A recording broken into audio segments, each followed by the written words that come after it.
작가님 지난번에 나오셨을 때 계절적인 투자법에 예. 대해서 얘기를 해주셨고 네. 그대로 투자한다고 하셨었거든요. 1년 8개월 전이면 제가 아마 우주의 기운 얘기를 아마 안 했을 건데, 근데 그 우주의 기운은 이제 뭐냐 하면은 보통 미국 시장은 그 2로 끝나는 해에 저점이 많이 오고요. 그리고 대통령 2년차, 그러니까 중간 선거 있는 해에 저점이 많이 옵니다. 그리고 이제 월별로 보면은 보통 이제 거의 대부분 주식시장은 11월, 4월에 수익이 높고 5월, 10월에 낮거든요. 복습해보면 숫자 끝이 2인 해에 보통 저점이 나왔다. 보통 저점이 많이 온다. 그럼 저점이 났다는 얘기는 이게 뭔가 하락세가 있었다는 그러면 얘기는? 그 전에는 하락을 많이 했다는 거죠. 그래야 저점이 오죠. 그렇죠. 그리고 이제 그 대통령 2년차, 그러니까 이제 그것도 작년이거든요. 2022년. 그렇죠. 딱 2022년. 그러면 2자로 끝나면서 대선 2년차, 그러니까 임기 2년차니까 실제 작년 바닥이었잖아요. 그렇죠. 그리고 그 월별로 보면은 보통은 11월, 4월이 수익이 좋고 5월, 10월은 나쁘거든요. 11월, 4월이 좋고 5월, 10월이 나쁘다. 5월, 10월이 나쁘다. 그럼 그거 가지고 어떻게 투자를 해야 되죠, 그러면? 그렇다면은 그 세 개를 종합해 보면은 그러니까 2022년 10월 말 이때가 최적기다라고 이제 볼 수가 있는데, 근데 공교롭게도 작년에 저점이 10월 13일인가 그때 왔어요. 진짜 이게 맞았네요. 근데 이게 재밌는 게 뭐냐면은 그러니까 요 세 개가 얻어맞는 게 20년에 한 번 있습니다. 왜냐면 중간 선거가 4년에 한 번 있기 때문에 이제 2022년, 그 전에 2002년, 그 전에는 1982년, 62년, 42년, 22년 이렇게 들어가거든요. 근데 그 시점을 딱 보시면은 그때부터 4, 5년 동안 장이 무지하게 좋았어요. 1922년 같은 경우도 완전 거의 최저점이었고 그때부터 7년 동안 4배 올랐거든요. 42년도 꽤 괜찮았어요. 그때 투자했으면은 13년 동안에 5, 6배 벌었고 그리고 이제 61년 투자했으면 이때가 살짝 안 좋았는데 그래도 한 4년 동안은 2배 정도 이제 벌었고요. 82년이 대박이었죠. 그때는 18년에 걸쳐가지고 10배 올랐어요. 82년이 진짜 최바닥이었고 2002년도 살짝 안 좋았는데 그래도 한 5년 동안에 한 2배 올랐습니다. 그리고 이제 요번이 이제 다음이죠. 2022년. 그래서 이제 그런 말을 이제 주로 했고요. 그게 이제 2022년 10월이라서 제가 이제 작년 9월 10월부터 이제 우주의 기운이 묻힌다 이런 말 하고 다녔는데, 그 이번에도 이제 공교롭게 맞았습니다. 와, 그렇겠네요. 진짜 20년에 한 번 오는 대기운이 맞네. 우주의 기운이 대기운, 그렇죠. 근데 제가 맞아 떨어진 것 같아요. 제가 봐도 분명히 작년 초에 나와주셨을 때 이 이론을 계속 얘기해 주셨거든요. 참고로 이제 그 내용을 제가 이제 20년 전에 나온 레리 윌리엄스라는 분의 책에서 베낀 건데, 그게 이제 제 영업 비밀이었는데, 그 책이 이제 지난주가 지지난주가 번역본에서 나왔거든요. 그래서 한 권 제가 가져왔습니다. 감사합니다. 거기 나오면 그 내용이 나와요. 그렇구나. 영업 비밀이었는데 이제 영업 비밀. 한국에 계신 분들도 많이 아시겠네요, 이제. 그렇죠. 그럼 어떻게 사실 이게 아는 것과 실천하는 것 또 좀 다르잖아요. 그래서 제가 궁금한 거는 작가님께서는 올해 그러면 어떻게 또 투자를 그대로 이렇게 대응하셨는지. 그래서 저도 22년 10월 전에는 현금 비중이 굉장히 많았다가 그때 이제 주식으로 들어가가지고 조금 벌고 그리고 이제 4월 말에 상당 부분 빼가지고 그냥 자산 배분 정도 지금은 하고 있고요. 10월 말에 다시 좀 이제 크게 들어갈 겁니다. 근데 지금 그게 10월 그 말이 될지 10월 초중반이 될지 그거를 좀 고민을 좀 하고 있어요. 왜냐면은 제가 이제 미국 주식을 좀 정밀 분석을 좀 해봤는데 보니까 미국도 11월, 4월이 맞기는 맞는데 근데 미국의 11월은 좀 빨리 오더라고요. 그래서 보통 한글날 그 언저리부터 보통 많이 오르더라고요. 그러니까 엄밀히 말하면 11월이라고 하기보다는 좀 10월 쪽에 가깝다? 그렇죠. 이제 한국 주식 같은 경우는 10월 마지막 주부터 오르기 시작하거든요. 이제 근데 그 미국은 보니까 이제 그 마지막 주가 아니라 그거를 조금 더 빠른 한글날 10월 9일, 10일 이 언저리부터 통상적으로 이제 많이 오르더라고요. 그리고 그때부터의 수익이 굉장히 강해요. 한 1월 언저리까지, 1월 중순까지. 쭉 가는? 그렇죠. 그러니까 지금 말씀해주신 근거는 소위 말하는 백데이터라고 하는 과거 통계를 분석해가지고 결론을 내리신 거죠? 네, 그렇습니다. 그러니까 계절성을 좀 따르는 거네요. 그렇죠. 근데 이 계절성이 그러니까 제가 보기에는 한 3분의 2 정도는 맞고 3분의 1 정도는 틀리더라고요. 보니까. 그래서 이제 어떻게 보면은 아주 단순하게 말하면 10년 동안에 6, 7년은 대충 맞고 3, 4년은 틀리다라고 볼 수가 있는데 이제 그 이유는 사실 이런 거죠. 어떤 빅 이벤트가 있으면은 당연히 그 이벤트가 계절성보다는 조금 더 중요합니다. 예를 들면 2020년에 이제 1, 2월, 3월에 코로나 때문에 증시가 많이 떨어졌잖아요. 그렇죠. 그때는 이제 뭐 주시장에 와가지고 야, 지금 우리가 떨어질 때가 아니야. 너 코로나 좀만 기다리고 있어. 5월에 떨어질게. 이렇게 하진 않을 거 아니에요. 그렇죠. 그때는 당연히 1, 2, 3월에 코로나가 오니까 주식시장이 뜨악 해가지고 이제 나가 떨어진 거죠. 그리고 이제 22년 같은 경우도 전쟁이 제가 알기로는 2월 말에 터진 걸로 알고 있거든요. 이제 그런 이제 슈퍼 이벤트들은 당연히 계절성보다 이제 먼저인데 다행인 거는 대부분 해에는 슈퍼 이벤트가 별로 없습니다. 그냥 이 노멀한 그냥 잔잔하게 흘러가는 해가 그렇지 않은 해보다 사실 훨씬 더 많죠. 그래서 그냥 잔잔한 해에는 이런 계절성이 굉장히 잘 맞고 그렇게 스페셜 이벤트가 터지면은 당연히 그때는 안 맞습니다.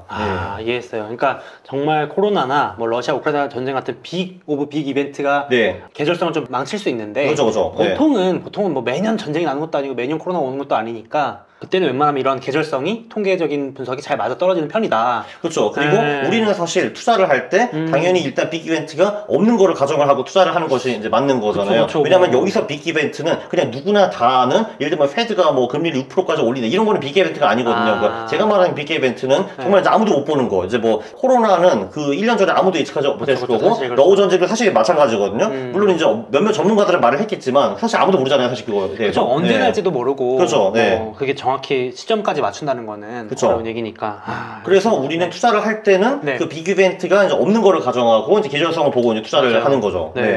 그럼 지금 사실 영상을 찍는 시점이 9월 중순, 9월인데 지금은 말씀하신 것처럼 계절성으로 찾으면 4월부터 10월까지 좀 부진하니까 약간 현금이나 자산 배분을 해놓고 이제 올해 10월쯤에 타이밍 맞춰서 다시 또 주식 비중 늘리고 이런 전략을 지금 쓰시려고 하는 거죠. 올해도 어김없이. 그렇죠. 그리고 그 5월, 10월에서 또 이제 제일 안 좋을 때가 또 9월이거든요. 근데 S&P 500 같은 경우는 그 11월, 4월, 5월, 10월을 좀 규칙적으로 따르는 편이고 나스닥 같은 경우는 투자하신 분들 천만다행이게 5월, 10월도 비교적 괜찮은 편입니다. 나스닥은요? 네, 나스닥 특히 이제 그 IT랑 반도체랑 바이오 쪽은 이제 11월, 4월 수익과 5월, 10월 수익이 별로 큰 차이가 안 나요. 이제 특히 이제 기술주 이런 것들. 근데 나스닥이 기술주가 많이 몰려 있잖아요. 자, 그런데 그렇게 5월, 10월에 잘 버티는 나스닥도 대부분의 경우에는 그 한 8월 말 언저리부터 한 그 한글날 그때까지가 수익이 굉장히 안 좋습니다. 그럼 지금 영상 찍고 있는 시점이 조금 부진할 수 있는 기간이 될 수 있겠네요. 그렇죠. 그런 경우가 굉장히 많았고요. 이제 특히 보면은 이제 올해 같은 경우는 9월 15일 날 뇌마녀의 날인가 뭔가 이제 그게 있는데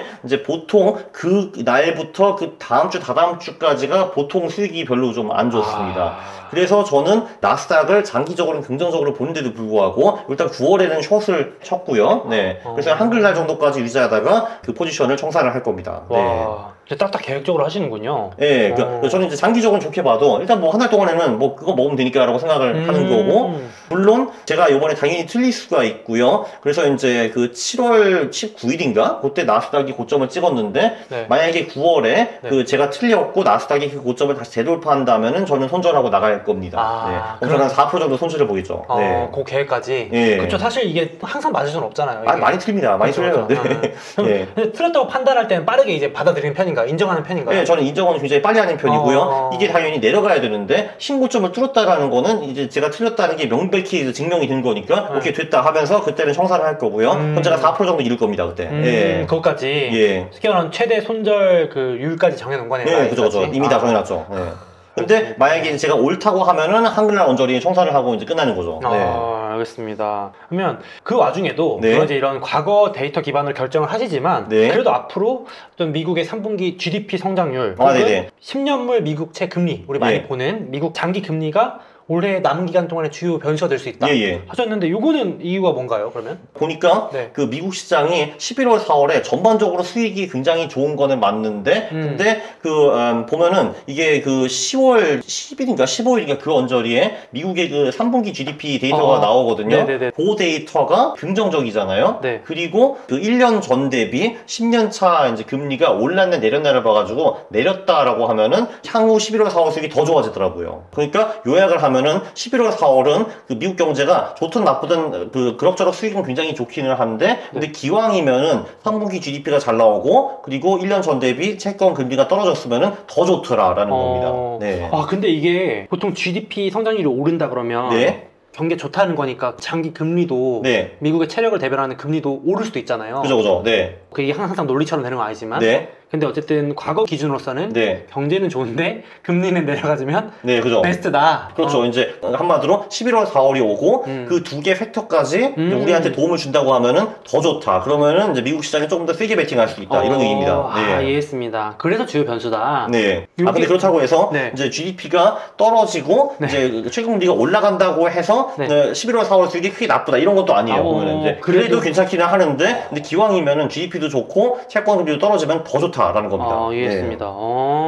근데 많은 요소들이 있을 텐데 그래도 요 두 요인이 그 영향력이 크다고 판단하시는 거예요? 과거 기준으로 봤을 때? 사실 제가 보기에는 이거보다 더 좋은 지표들이 있을 것 같기도 한데 이 두 개 지표는 지극히 상신적인 지표들이기 때문에 제가 그냥 가져왔습니다. 딴 거는 제가 아직 분석을 잘 안 해봤어요. 그래도 이제 접근하기도 쉽고. 그렇죠. 누구나 이해할 수 있고 GDP, 최고금리. 그렇죠. 너무 뭐 마이너한 재료는 사실 판단하기도 어렵고. 그렇죠. 무슨 뭐 미네소타의 뭐 이제 우유 생산량 이런 거는 좀 괜찮아요. 이게. 그렇죠. 네. 그래도 대표적인 지표니까. 알겠습니다. 미국 3분기 GDP 성장률 그리고 미국의 장기 금리 너무 중요한 지표니까 요거가 도와주면 더 좋을 수도 있다.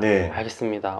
이해가 쏙쏙 됩니다. 또 그래도 지금 뭐 고금리에 또 물가가 반등한다는 우려도 있고 지정학 이슈도 아직 끝난 것도 아니고 또 심지어 중국 대만 침공설 뭐 이런 건 또 심심찮게 나오고 그럼에도 불구하고 올해 남은 기간 증시는 좋을 것 같다 이렇게 좀 보시는 걸까요? 근데 사실 이제 저도 이제 40년 정도 살았지만 이 정도 문제는 늘 있어왔다고 저는 생각을 사실은 합니다. 왜냐면 이게 사실 아주 장기 데이터를 보면은 정말 이제 몇십 년 동안 GDP는 이렇게 쫙 우상향하고 있고 주시장도 이렇게 쫙 올라가고 있고 모든 게 사실 쫙 좋아지고 있고 평균 수명도 쫙 늘고 있고 근데 이제 그런 거 하면 재미가 없잖아요 언론에서. 그러니까 언론에서는 뭔가 계속 부정적인 걸 긁어내가지고 그거를 보도를 이제 해야 되거든요. 그러니까 어떻게 보면은 우리가 착각하는 거는 지금 23년에는 많은 게 어지럽고 뭐 10년 전에는 뭐 좋았다고 생각하는데 그것도 아니거든요 사실은. 그때 10년 전에는 예를 들면 제가 알기로는 무슨 뭐 유럽 정부들이 뭐 무너지네 마네 뭐 이런 얘기도 있었고 그때도 미국 경제도 썩 좋지도 않았고 뭐 세상이 내년 망한다는 사람도 계속 끝없이 있었고 하기 때문에 저는 그런 거는 사실 그렇게 크게 믿지는 않습니다. 우문현답이에요, 제가 봤을 때는. 그렇죠. 이게 사실 언론은 늘 이제 이 파리똥 같은 거를 이제 코끼리처럼 부풀리는 것이 접이고 이제 거기에 이제 휘둘리면 안 된다라고 저는 생각을 합니다. 맞습니다. 너무 공감됩니다. 진짜. 그리고 뭐 금리가 높다고 했는데, 근데 예를 들면 이제 한 50년 이제 금리를 보면은 지금 뭐 사실 그렇게 대단히 높은 것도 사실 아니고요. 지금 사실 딱 중간적이거든요. 어느 정도. 그렇죠. 사실 또 우리가 워낙 적응에 익숙해서 그렇지. 그렇죠. 그게 비정상적일 수도 있는 거잖아요. 그렇죠. 이게 이제 평균 왔다고 말씀하신 것처럼. 약간 나중에 봤을 때는 그 2020년 전에 초저금리 시대는 이상했던 시대다 이렇게 얘기할 수도 있고. 그렇죠. 사실은 이제 그 금리가 인플레이션보다 더 낮다는 거는 사실은 말이 안 되는 거잖아요. 그러니까 그게 사실 비정상적인 건 맞았죠. 진짜 물가보다도 금리가 낮은 어떻게 보면 초저금리 저성장의 시대 뭐 이런 거 같네요. 그리고 인플레이션도 당연히 좀 걱정이 되기는 하겠지만 일단 지금은 3%대로 들어온 거 같기도 하고 그리고 사실 그것도 이제 최근 20년 동안에 이제 중국이 하도 싼 물건을 많이 만들어 줘가지고 이게 뭐 0% 1%로 가긴 했는데 사실 그 전에는 그거보다 훨씬 더 센 경우도 사실은 많았으니까 그때도 뭐 세상 잘 돌아갔잖아요. 맞아요. 생각해보면 중국이 없을 때도 경제는 잘 돌아갔거든요. 그죠. 또 이전에는 누군가 그 역할을 했고 그렇습니다. 비싸도 또 잘 돌아갔고 전쟁이 났던 시기에도 주식 시장이 열렸고 그렇죠. 근데 어떻게 보면 제가 봐도 사실 시계를 좀 길게 늘려놓고 보면은 오히려 더 이렇게 좀 차분해지기도 하는 것 같고 이렇게 현미경을 들어보면 진짜 불안하기도 하고 뭐 내일 또 뭔 일이 날 것 같고 한데 그렇죠. 그래서 제가 보기에는 이제 투자할 때 제일 중요한 게 투자의 역사를 공부하는 겁니다. 그러니까 이제 정치 역사 말고 투자의 역사 이제 그런 좋은 책도 많거든요. 뭐 레이 달리오 책 같은 것도 있고 뭐 예를 들면은 그 초장기적으로 그 금융과 투자와 이런 거를 분석할 수 있는 책들이 그런 거 이제 몇 개 있는데 그런 거를 보시면은 그냥 지금 사는 이 세상은 되게 평화롭구나 이런 걸 느낄 수 있습니다. 맞아요. 그런 책들 보면 되게 기상천외한 일을 많이 나거든요. 알겠습니다. 그래서 이런 이슈들은 늘 있었던 것이고 또 과장된 부분도 있고 하다 그렇게 해서 긍정적으로 보시는 것 같고 또 좀 더 좁혀 들어가서 하반기 남은 기간 동안 주목해야 될 섹터나 종목이 있을까요? 저는 사실 섹터나 종목은 이제 사실 전혀 모르는 사람이기는 한데 그러나 미국 같은 경우는 섹터 로테이션이라는 방법이 잘 통하죠. 이제 그게 이제 뭐냐 하면은 그게 이제 2010년대 초반에 이제 안토나치라는 분이 만드신 전략인데 한마디로 그 수많은 섹터 중에서 최근 1년 동안에 가장 많이 올랐던 이제 그쪽에 투자를 하는 겁니다. 추세 추정 방법이죠 한마디로. 그거는 이제 한마디로 우리의 두뇌를 크게 쓸 필요가 없이 그냥 하는 방법이고요. 되게 심플해요. 그 미국의 X로 시작하는 산업 ETF들 되게 많잖아요. XLE도 있고 뭐 XLI도 있고 뭐 그런 애들 있잖아요. 근데 제가 알기로는 그 X들이 한 12개 정도 있는 걸로 제가 얼추 알고 있는데 그 12개 보고서 그 중에서 최근 1년 동안에 제일 많이 올랐던 2개 투자하는 거예요. 아주 심플하죠. 내가 판단할 필요가 없어요. 지금 이게 대세구나라는 게 딱 보이거든요. 그럼 그 대세에 그냥 들어가세요. 이제 그리고 그거를 이제 월말에 한 번 정도 이제 모니터링 홀딩을 하는 거죠. 그렇게 해서 9월 말에 들어갔다. 그럼 10월 말에 가면은 그 산업들이 바뀌어 있을 수가 있는 거잖아요. 그러면 좀 갈아 끼우고 이렇게 해주는 거죠. 그러니까 대부분 사람들이 이제 이게 위험하거든요. 나는 이 분야가 잘 될 것 같아 해가지고 거기다 이제 몰빵을 하는 거거든요. 맞죠. 그거는 당신의 생각일 뿐이지. 그러니까 현실은 그렇지 않을 수도 있고, 그렇죠. 심지어 현실은 그렇게 돌아가는데 이미 주가에 다 반영이 되었기 때문에 내 주식을 안 올 수가 있어요. 그렇죠. 예. 그러니까 사실 예를 들면 뭐 그 2차 전지가 좋겠다라는 거는 이제 저도 공감하고 누구나 다 공감하는 사실이거든요. 그렇죠. 근데 예를 들면은 2차 전지 주식이 너무 비싸 있다라고 하면은 그때 들어가면은 손해를 볼 수가 있는 거죠. 그렇죠. 예. 예를 들면 저 같은 경우는 이제 개인적으로 이제 인간의 수명이 비약적으로 이제 많이 늘어날 것 같거든요. 네. 근데 그거 관련된 기술들, 그러니까 뭐 의료, 바이오, 뭐 나노도 있고 IT도 있고 AI도 있는데 엄청 잘 될 것이다라고 생각을 하기는 하는데, 근데 그게 이미 주가에 반영되어 있는지 그거는 제가 사실 지금 전혀 모르는 거죠. 네. 맞아요. 뭐 예를 들면 말씀해주신 것처럼 고령화 오는 거 너무 당연하고, 네. 노령 인구 늘어나는 거는 뭐 우리나라 봐도 알 수 있는데, 그렇다고 그 주식이 지금 싼지는 또 따로 생각해야 될 부분이잖아요. 그렇죠. 네. 미리 다 저기 꼭지까지 올라가 있는 걸 수도 있고. 그리고 또 이런 게 있죠. 이제 그 유망한 분야가 있으면은 이제 그 안에서 회사들이 진짜 많이 들어오거든요. 왜냐면 이제 배틀을 이제 막 하거든요. 사실 이제 인기 없는 산업에는 그냥 한두 놈이 조용히 다 먹는 경우가 되게 많아요. 이제 그리고 오히려 그 한두 놈이 조용히 주가가 이렇게 올라가는 경우가 꽤 많거든요. 맞아요. 근데 이제 예를 들면 뭐 AI다 하면은 막 1000개 업체가 막 뛰어들 거 아니에요.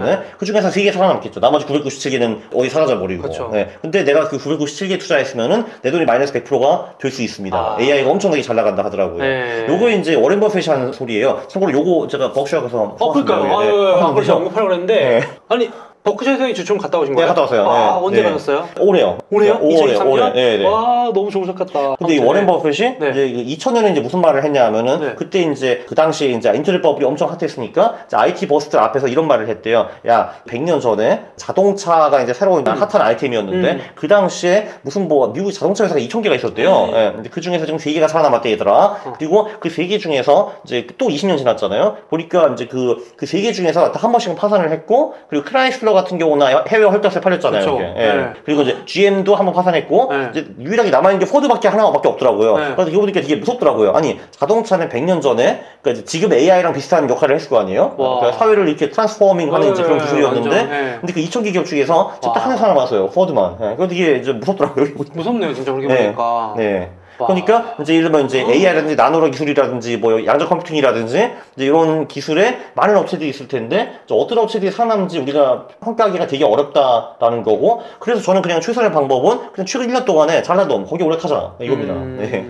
너무 공감돼요. 그리고 실제로 저 투자를 이제 나스닥 그래도 미국 주식 올해 집중적으로 한 편인데 미국 주식은 특히 그 약간 추세 추종이라고 하죠. 그러니까 잘 가는 주식이 더 가는 경우가 많아가지고. 네, 그렇죠. 네. 그래서 저 사실 이 전략을 실전 투자에 써먹기도 많이 했었거든요. 그래서 최근에 1년 동안 잘 간 주식도 아니고 ETF, 대표적인 업종 ETF라든지 저는 그래서 아예 제가 좋아하는 ETF를 한 30개 정도를 리스트업을 했어요. 이렇게 30개 정도를 30개 정도를 리스트업 한 다음에 쫙 최근 1년 수익률 딱 한 번씩 시간될 때 뭐 주말에 딱 한번 클릭해서 이제 한번 확인을 했는데 요즘에 얘네들이 완전 선두구나, 이렇게 하면은 얘네들 중에서 분산만 해놔도 그 중에 이제 또 누가 치고 올라가주면은 좀 부진한 애들 것까지 만회해주니까. 그렇죠. 그러면은 이제 무조건 중간 이상은 갑니다. 제가 그러니까요. 네, 그죠. 중간이라는 건 여기서 지수를 말하는 거죠.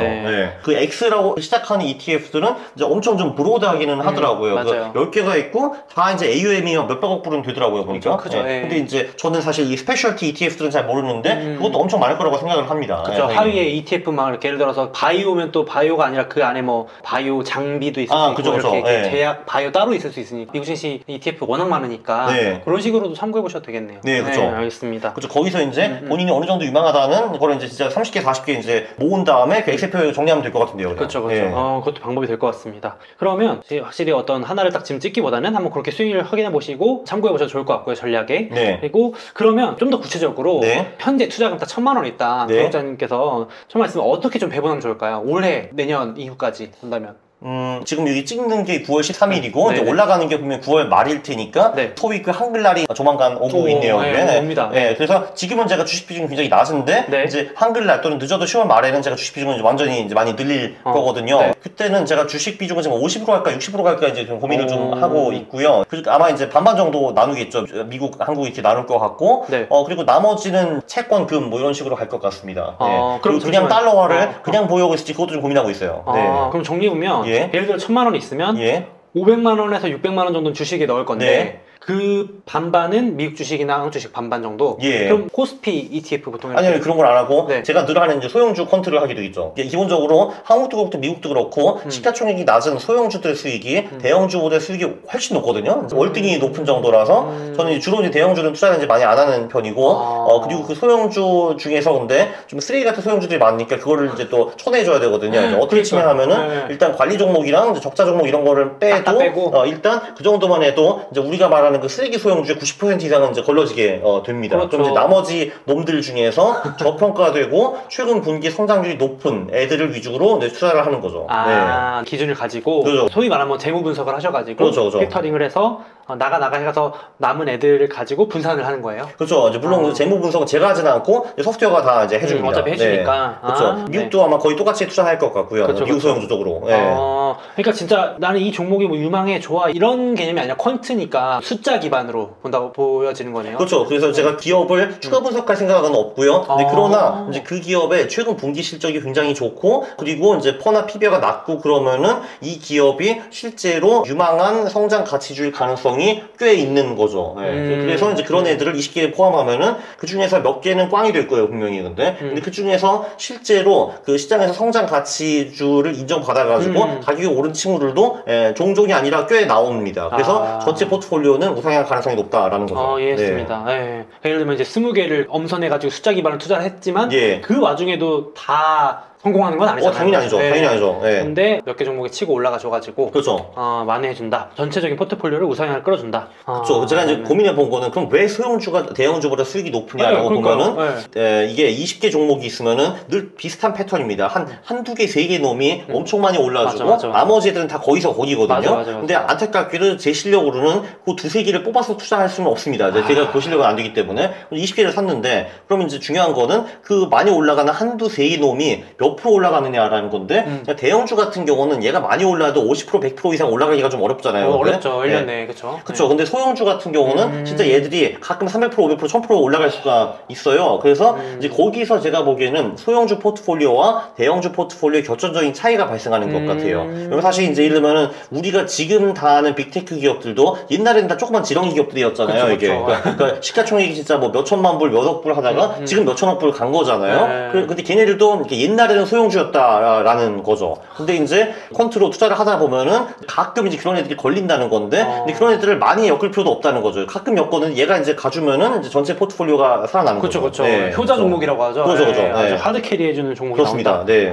알겠습니다. 이해가 됐습니다. 그러면 주식 50에 대한 설명을 들었고 나머지 50은 방금 채권하고 금 이런 거, 뭐 달러 현금 이런 걸 하는데 이 부분 조금 더 상세하게 말씀해 주실 수 있어요? 채권은 보통 장기채 쪽으로 하는 게 좋습니다. 왜냐면은 특히 미국 장기채 같은 경우는 주식이 꼬꾸라질 때 올라가는 성향이 있어요. 그럴 경우에 그러니까 한마디로 글로벌 경제 상황이 안 좋아가지고 한국 주식이 꼬꾸라질 경우에는 보통은 그 돈이 안전자산으로 몰리게 되는데 안전자산이 달러 앤드 미국 채권이 경우가 높거든요. 그리고 예를 들면 지금 같은 경우는 채권 금리가 상대적으로 좀 많이 높아졌기 때문에 예를 들면 진짜 무슨 경제 위기 오면은 이제 페드가 야 그 인상 중단하고 다시 제로 금리 가자라고 할 수 있잖아요. 그러면은 아마 이제 채권이 진짜 완전 엄청 폭등할 거거든요. 그러면은 어떤 일이 벌어지냐? 우리 주식은 망하지만 채권이 폭등하기 때문에 그거를 다 막을 수가 있습니다. 그렇죠. 그리고 금 같은 경우도 주식과 상관성이 좀 떨어지는 자산이기 때문에 주식이 망해도 얘는 같이 안 망할 가능성이 높아요. 그래서 이제 그런 식으로 자산 배분을 하는 거고 현금에 대해서도 설명을 드리는데 현금은 저는 원화보다는 달러가 확실히 좀 좋은 것 같습니다. 이제 그 이유는 조금 전에 설명드렸던 것 같이 전반적으로 주식이 떨어지면은 달러가 강세를 보이는 경우가 굉장히 많거든요. 그쪽으로 돈이 들어가기 때문에 원화는 그렇지는 않습니다. 원화는 보통 한국 주식과 같이 떨어지게 되어 있거든요. 그래서 현금 보유는 달러가 좋다고 보는데 또 하나의 이유는 사실 우리가 지금 여기 보시는 분들 중에서 한 95% 이상은 한국에서 사실 거라고 저는 생각을 하고 한국에서 돈도 벌고 집도 있으실 거라고 생각하거든요. 그래서 어차피 모든 한국인은 해외 투자 엑스포저가 좀 너무 적은 편입니다. 그래서 하다못해 투자하는 현금은 달러가 전 난 것 같아요. 원화보다는.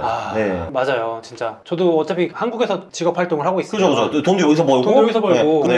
해외 투자에서 이렇게 자산 큰 개념의 분배를 하는 게 제일 그 효과적인 것 같거든요. 그렇죠. 쉽게 말해서 달러화 자산을 늘려놓는 거죠. 네, 그렇습니다. 그런 개념으로 저도 미국 주식도 하고 달러 보유해 놓으면은 조금 대외적인 위기나 흔들릴 때 달러 같이 올라가지고 하니까 그렇습니다. 좀 심리적으로도 든든한 것 같아요. 아무래도. 그렇죠. 네. 그래서 예를 들면 작년 같은 경우에 미국 주식 그렇게 많이 빠졌는데 근데 이런 분들이 되게 많으셨을 거예요. 그때 정작 보니까 별로 안 빠졌네라고 하시는 분들이 계실 텐데 그냥 미국 주식은 빠졌는데 달러가 올라갔기 때문에 그 작년에 상세해 두신 분들이 굉장히 많아졌을 겁니다. 맞아요. 달러 같이 많이 올라가지고 작년에. 그러면 나머지 그 50 정도 중에서 채권 대략적인 비중은 어느 정도로 잡으면 될까요? 제가 좀 완전히 정해지는 않았는데 금리 한 15% 가고 그럼 이제 나머지 35%를 이제 채권과 현금을 어떻게 이제 배분하는 이런 문제가 좀 남아 있네요. 그건 제가 아직 안 정했습니다. 시간이 좀 남아 있으니까요. 네. 대략적으로. 그리고 지금 주식 비중을 50으로 갈지 60으로 갈지 그것도 좀 정해야 됩니다. 네. 알겠습니다. 무슨 말씀인지 알 것 같아요. 5, 60 정도 주식, 15는 금, 그리고 나머지 35는 이제 채권하고 현금 거의 비슷한 용도니까.